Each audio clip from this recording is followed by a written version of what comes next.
So today I want to talk about process, my process, kind of how I got there, how it's changed over the last few years. So in order to do so, I want to kind of rewind back to 2009 and show you guys an excerpt from a piece called 195.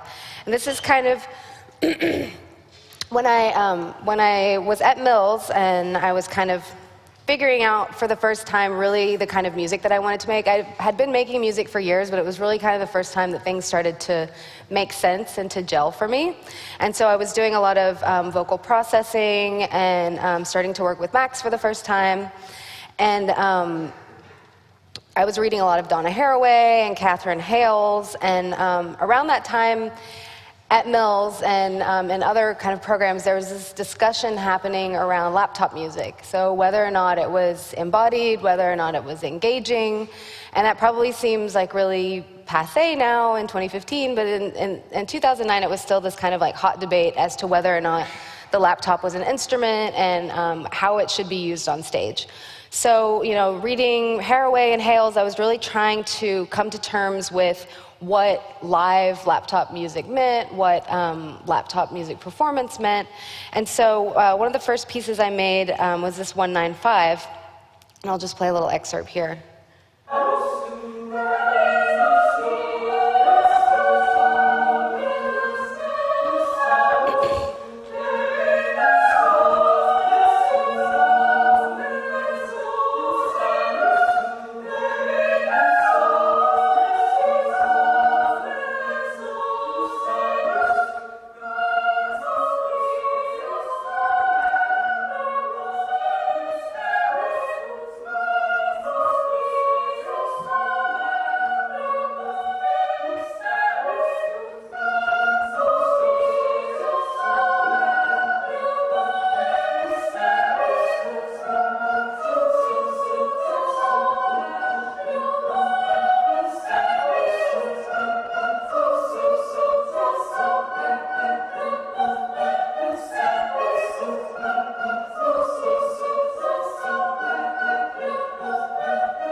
So around that time, I was also, you know, that was the kind of work that I was doing within the institution, and then outside of the academy, I was also playing in several different bands, one of which was called Body with Mat Dryhurst, whose name is going to come up a lot in this talk. And so we were playing, you know, like kind of like dirty acid techno in clubs, and I was trying out some of the same Max patches in those situations and playing the laptop. And even then, I mean, I know it seems crazy now, but even then, like having a laptop in a club, at least where I was in San Francisco, was still really looked down upon. Like people were like, oh, why aren't you playing hardware? Like it was still this kind of struggle. So I felt like I was having to defend myself for the decisions that I was making inside the academy, and then also on the weekends when I was, you know, playing out for fun. But all I was really doing was just kind of like making the music that I wanted to hear and combine the elements that I wanted to hear and do it on the equipment and the machine that I wanted to do it on. So yeah, in the academy, it's like I wasn't allowed to play music with a pulse, and I love music with a pulse, obviously. And then, you know, in the club, to be made fun of for using a laptop. So it just felt like this kind of like constant necessity to defend my position on things. And around this time is when I came up with the idea that the laptop is actually the most intimate instrument that we've ever seen, because it's kind of mediating all of our daily experiences, from Skype calls to emails to all these things. And so I was kind of trying to come to terms with what that meant as an instrument. And so a lot of the work that was happening around this time that went into my first album, Movement, was actually like a really intimate investigation of this relationship that I had with the machine. So even though some of the sounds are very abstracted, it was still like a very intimate and soulful kind of exploration that I was doing in the studio. So I want to play an excerpt from Breathe.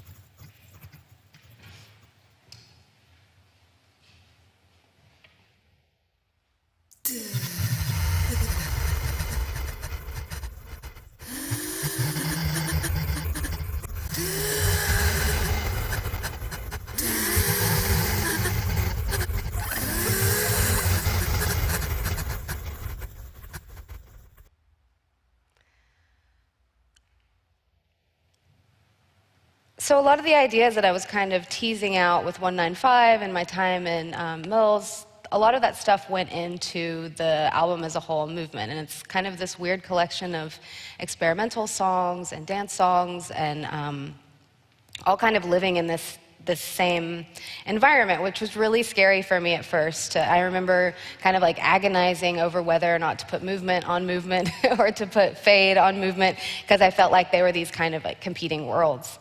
And it's funny, I keep going back to one track on this record called Interlude, and it's kind of one of the tracks that went under the radar and no one really wrote about, no one really paid attention to. But I think it was kind of, for me, at the forefront of my process at the time, because it was, it had heavy vocal processing, but it also was using the voice to kind of trigger turning points in the track with these kind of like hard shifts and cuts. So I want to play an excerpt from that.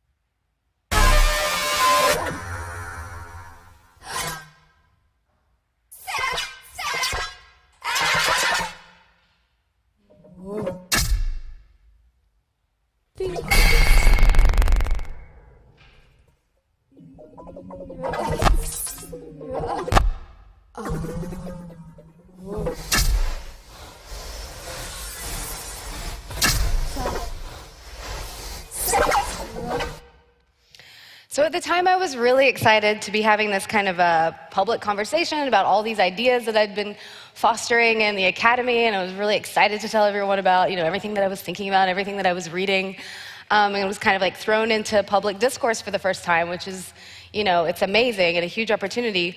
But it was also kind of this like huge slap in the face where it was like, not everybody wants you to talk about your music. Not everybody wants to hear about everything that went behind it. Not everybody has the same kind of viewpoint on music that you do.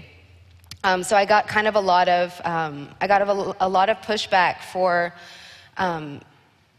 taking kind of a conceptual approach to music, and I also got a lot of pushback for having an academic background. And so that was kind of like a new thing for me to think about, like why is there this blowback? Because for me, the academy is also my job. Like, I'm a doctoral student at Stanford, and so I have a stipend and I teach and it pays my bills. And so I was like, wow, how could people be angry at me for having to have a job? That just seems so normal. But I do understand this kind of impulse for people to say, like, let music speak for itself, stop over-analyzing everything, you're ruining it with your babble, all this kind of stuff. And of course, a lot of that stuff's just trolling online, and you should never read YouTube comments. But it did make me think about that kind of conversation that we often have in music press, how kind of conceptual music can be demonized, or we can kind of see it as something that's impure, or something that takes away from the music itself. And so that's something that I've been thinking about over the past couple years. And I'm not, like, we've all been to concerts before where there was like some really boring, abstract something, and then this huge program that, justified you sitting there for 2 hours and having to watch something. And that's not what I'm talking about. I think I think that music should be able to stand on its own legs, and it should be able to immediately touch people, but I don't think that those things are mutually exclusive.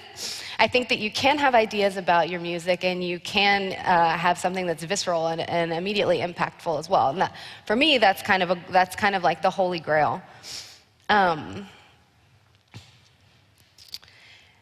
So I started asking some questions.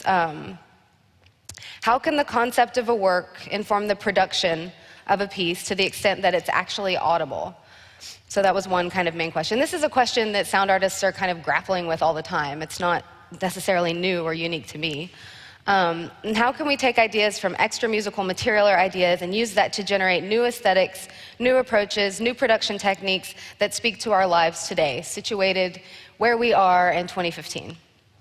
And so that doesn't mean that all music has to be conceptual to be good. It doesn't mean that all music has to be made on a laptop, but that's just how I'm able to approach music and kind of find purpose and find a meaning to drive it forward.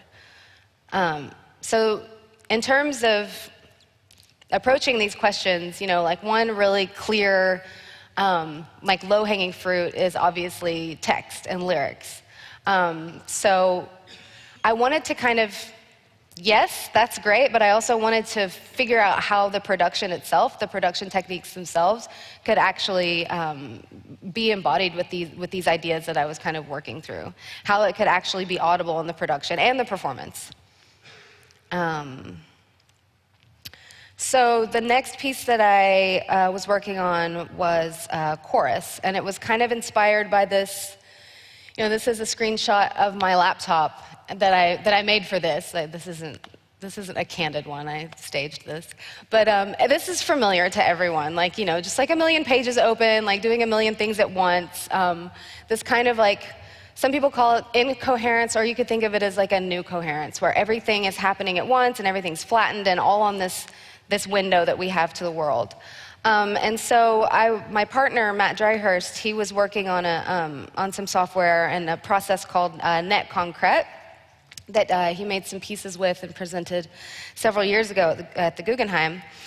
And the idea behind the Net Concrete system is that it kind of uses this approach of surveillance. Surveillance is self-surveillance. So a lot of people use surveillance for like fitness programs, if you want to track how many steps you've taken or how many calories or whatever.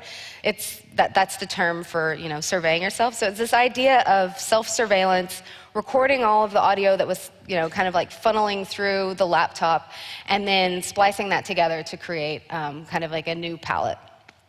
And so whereas music concrete for many of the pioneers was about kind of abstracting the sound from the meaning, from the origins, this was more about kind of bringing that back together and actually acknowledging the meaning and acknowledging where those samples were coming from and the familiarity of those sounds.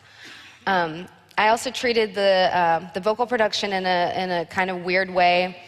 I don't know if you noticed, if you've heard the track, I'll play a couple clips, but I kind of like chop off the attack and decay, so it's like this like stuttered to kind of emulate like a Skype conversation or like a non-seamless stream of audio that you're receiving online.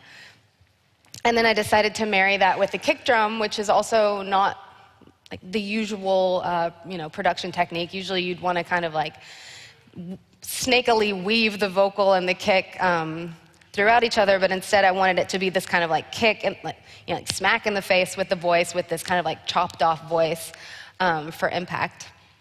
Then I also used like every kind of voice I could get my hands on, vocal synths, tons of different processes of my own voice, vocal samples to create this kind of like digital choir as kind of like the backing vocalists. And what I was really trying to do is capture the sound of the internet that, yes, does involve kitsch, and yes, does involve jingles, but also is like a really terrifying place and a really emotional place. And so I wanted to kind of not flatten an internet aesthetic into something that's just kitsch. Let's see if I can play the right. Oh, I didn't want to play it right.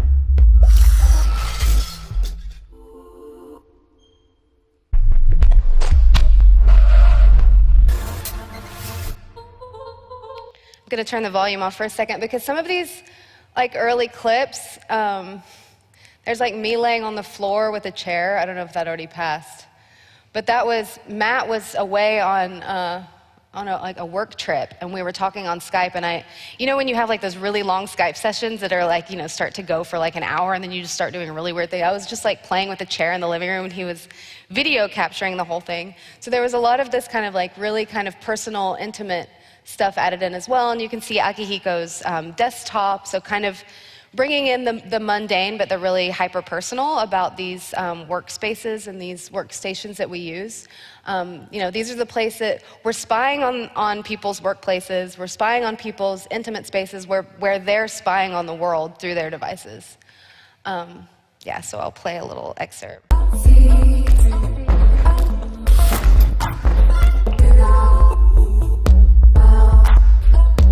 Oh, I should also mention the video was made by Mat Dryhurst and Akihiko Taniguchi.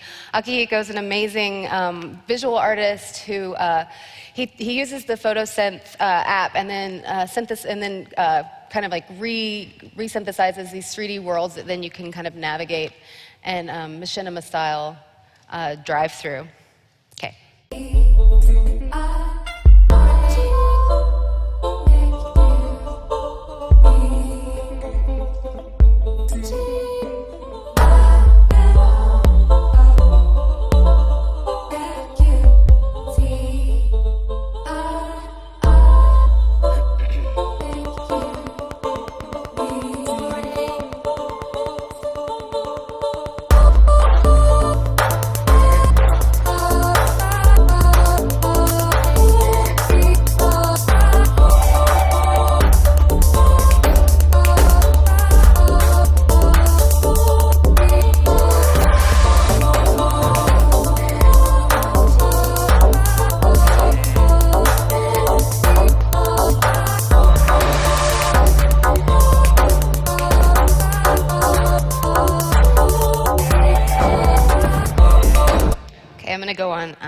And that's really fun to play now that...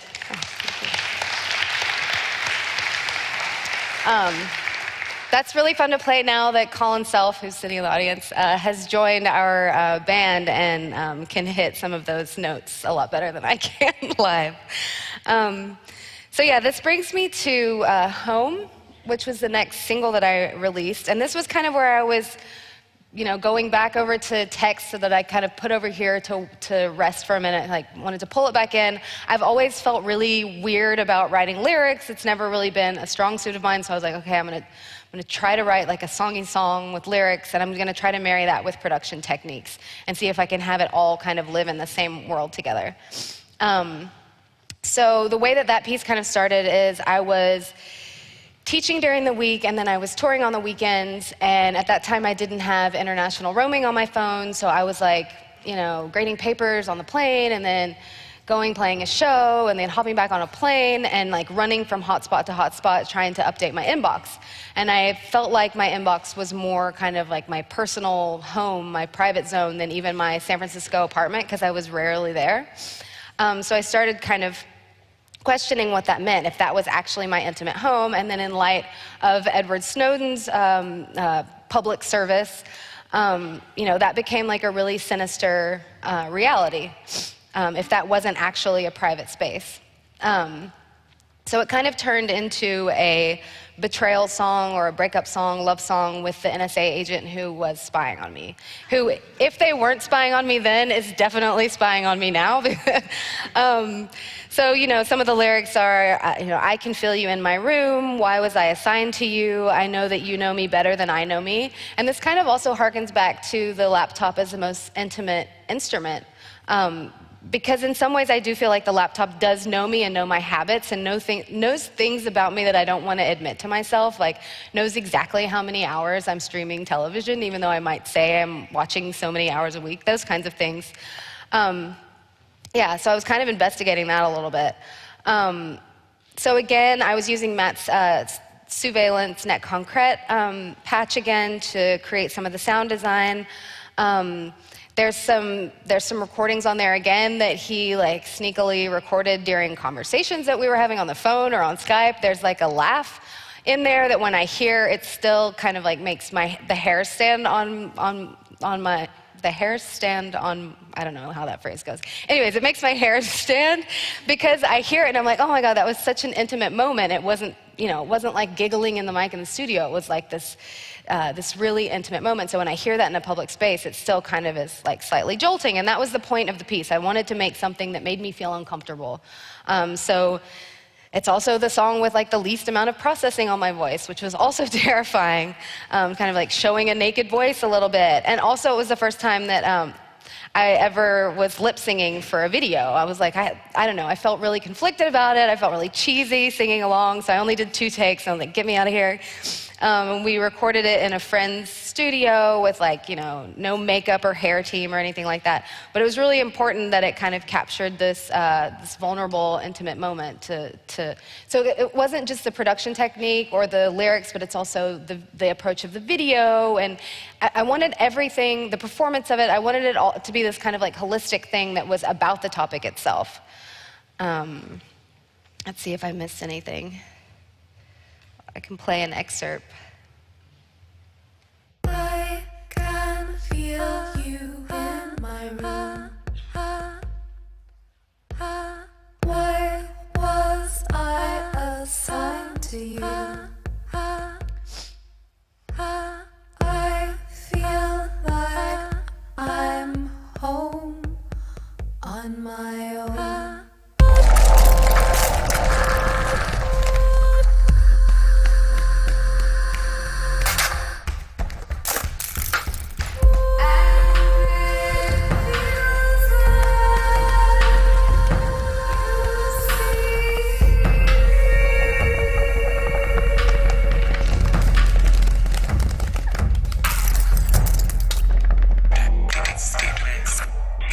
So I'm going to stop it there. So Metahaven came up with the idea to take the logos that were released that the NSA was actually using for some of their covert programs, and they had a dear intern cut out each of those individual stickers, and so that they could create this kind of like a data rain with all of these logos, which I thought was so visually compelling.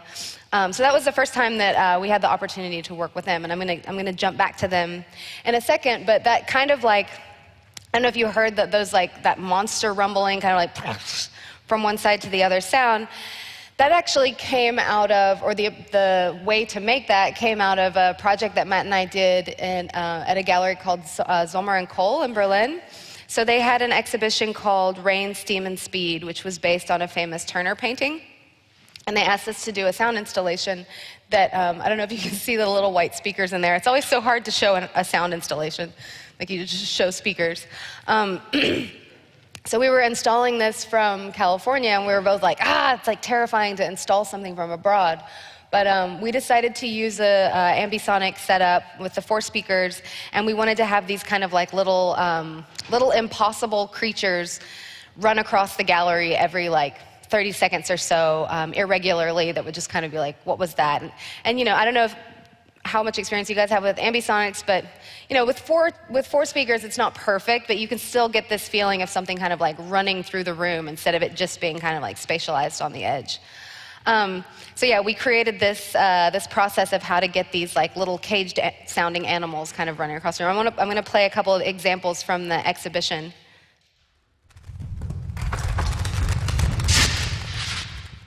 That's one, and another one.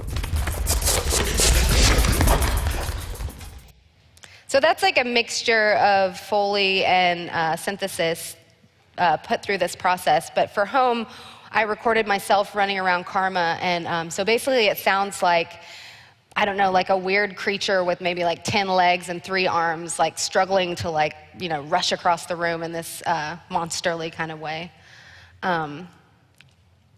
So back to Metahaven. So Home was the first video that we worked on together, and around that time we decided that we wanted to work on platform together. And one of the reasons why I was drawn to Metahaven is because they they've been really successful at building in their conceptual framework into the aesthetics, into the new aesthetics that they create in their work. So it was hugely inspiring at how kind of holistic their practice was. And I was also really drawn to their ability to kind of like seamlessly draw their political interests into their work without making it too didactic or too dry. And they're especially good at bringing in kind of an emotional aspect. I think even though all of the music that I've made has, been from an emotional place, I think sometimes I would bury the emotion under some layers, so that you would have to peel back and discover it. But they have a way of being overt about their emotions in a way that doesn't come across as tacky or untrue somehow. So I was really drawn to their ability to be so direct with their emotions. This is a scarf that they made to fundraise for WikiLeaks, and when the banking institutions cut off the money supply to the organization. I love how it's obviously like talking about transparency, but they also have such a visual language that's unique to them that also speaks directly to what they care about. Platform. So we decided to work on Platform together with Matt as well. And for Platform, there were like a million ideas being bandied around, but one of the main ideas was pop as a carrier signal. So I've been thinking about, lyrics, production techniques, performance, all these things going into the concept behind the work. And so I started to wonder if that could kind of like spread out from there and start to infect other aspects of the music making process. So one of the biggest things in the music making process is like your album release and this whole hoopla around it and all of the press and everything. And so I was like, we were all kind of questioning, what are some different things that we can do with that? So one thing I want to talk about is, this is like a snippet, like this isn't everyone, but this is like a list of people whose ideas and thoughts and message and love went into the album. And that was kind of like one of the main things that I wanted to think about is we have this habit, especially in electronic music, of liking to think of this like lone genius, lone like guru on a mountain somewhere, like channeling ideas and creating all of this amazing work. And of course there are amazing individuals doing amazing work, but I feel like ideas come from a community of people. A lot of the stuff that I do is directly impacted by different decisions that engineers at Max MSP are making, or engineers at Ableton, or authors that I'm reading at the time. So all of these things are kind of like funneled into this community, and that's how these works are made. And they don't just kind of, or at least that's my experience, they don't just kind of like pop out of a vacuum or a void. So we wanted to try to take the opportunity of the press interest around the album to talk about some of the philosophers and some of the authors and artists who inspired a lot of the work, and that I worked with on a lot of the pieces. So one of those pieces is Lonely at the Top that I made with Claire Tolan. She's an amazing artist and developer, and also has an ASMR radio show on Berlin Community Radio. So we were thinking about, obviously digital intimacy, embedding physical music with a political message we thought could be like an interesting new twist. So really it was thought of as ASMR for the 1%, which is kind of like I don't know if I'm allowed to call myself bold, but it's kind of a bold move to put that at the heart of the album. Is like, the very center of an album, to put in this like 5-minute spoken word kind of like weird ASMR piece. But I thought it was a really important piece to put in there because, yes, it was speaking to the 1%, but it was also kind of speaking to how we're all guilty of this same thing, kind of like making excuses for ourselves and telling ourselves that we deserve everything that we've been given, things like that. Interference is another track. This one was really inspired a lot by Joe Meek, who was he was a production pioneer. He wrote I Hear a New World, which was released in 1960. He came up with all kinds of new production techniques. He was marginalized for his sexuality and had a really tough life, but he was really able to imagine this kind of like other world, this new world, as early as the 1960s, kind of creating sounds that sound hyper-contemporary today.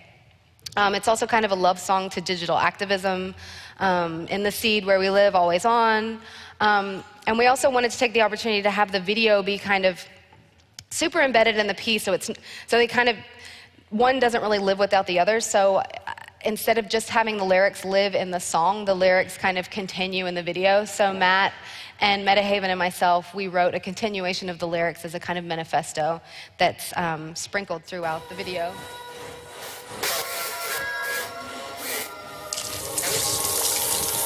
We were also thinking about the spaces where we enjoy art and music together, and so those little ad banners, we're thinking, we're kind of questioning, is this how we want to experience the work of our peers and the work that we love, with like constant advertisements popping up?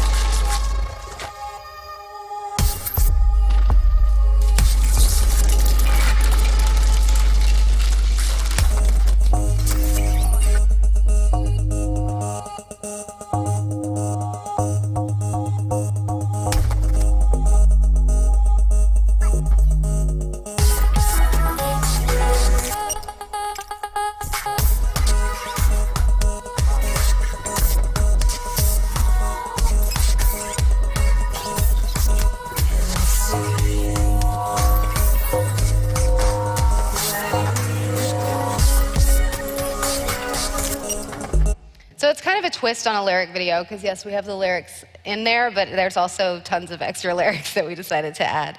And it was also inspired by John Perry Barlow's 1996 A Declaration of the Independence of Cyberspace. So this is the end of Morning Sun, and it's also a quote from that text. And it's kind of it's a very utopian and idealistic text that seems really dated. But I really liked the positive and utopian aspects of it, and kind of, in a way, positing this question, like, do we want to just accept the way that things are, or do we want to try to fight to make the world a place that we want to inhabit? Do we want to just kind of like throw up our hands that this is the way that things are, or do we want to be optimistic and try to make things better in a way? Which is like a really kind of like not fashionable thing to say at all. Okay, so this is a piece that I wrote. I know you can't see anything right now. I'll play it in a second. Called Writer's Block. I was having trouble writing. I was supposed to write for a solo percussionist for Stanford. And I was really struggling with trying to figure out how to make sense of these acoustic instruments in my practice. And it's not that I don't love acoustic instruments. I do love acoustic instruments, but I was trying to make sense of, like, I didn't want to just add to the canon of something in a way that didn't make sense to what I was doing. So I was really like bashing my head against my computer to write this piece. And so I ended up writing it about this writer's block that I was having. And so I decided to have it for percussionists with laptop, lavalier mic, and laptop speakers. So he's actually playing the laptop.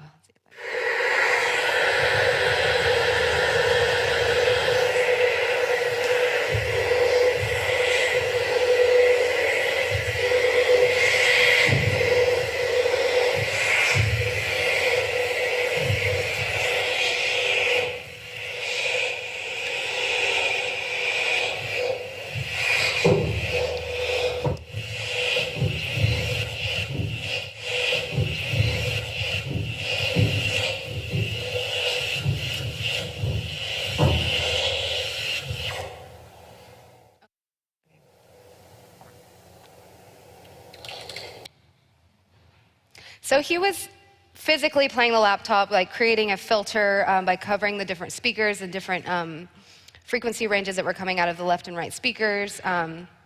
He was, modulating the amplitude by the distance between the microphone and the speaker. So I was trying to kind of like, turn the physical laptop into an instrument again. And I've done this in the past with induction microphones. It's a technique that I learned from Scott Arford, who's a Bay Area media artist and musician, and he used to attach them to TV monitors and then create feedback loops that he would play. So I use that sometimes, and I'll map I'll map the signal that I'll be getting from the hard drive from my computer, and I'll map that to various parameters on my synth, or like to an amplitude gate or something like that. So just like kind of trying to give the laptop some life. And this brings me to my last slide. So this is an exhibition that Matt and I had at Hamburger Kunstverein this summer, and it was called Everywhere and Nowhere. And so again, in terms of the production technique, we were really interested in infusing the ideas. And so the idea was, we went to this amazing festival in Kutna Ora called Creepy Teepee. And it's this really amazing anti-fascist festival. And the aesthetic of the festival is really interesting because it has this net art aesthetic, but it's very much filtered through an Eastern European perspective. And also there's a kind of immediacy there that I don't necessarily always recognize in the West, because a lot of these kids were kind of on a daily basis dealing with actual Nazis, or were dealing with homophobes all the time. So it was interesting to see this kind of like urgency and agency associated with this aesthetic that's often been associated with kind of less pressing issues. So we kind of went back to the ASMR idea and thought, what if you could actually infuse speech with ASMR tingles? So we found a way to kind of like make the voice speak through different ASMR Foley sounds. And then that was on a 24.1 surround sound dome that was developed at ZKM and using their zirconium software. I guess what I was trying to cover today is that regardless of whether I'm installing something in a museum or doing something in the academy or writing a pop song, I feel like I try to take the same approach to all of those. I'm trying to question every aspect of the practice. I'm trying to experiment with different aspects, and I'm trying to make it conceptually sound as a whole. That doesn't mean that I'm reinventing everything every time, or that I'm not drawing on a long lineage and a long canon of electronic music history, but I'm trying to somehow make it my own and make it very situated in the time and place that I am today. So, that's it.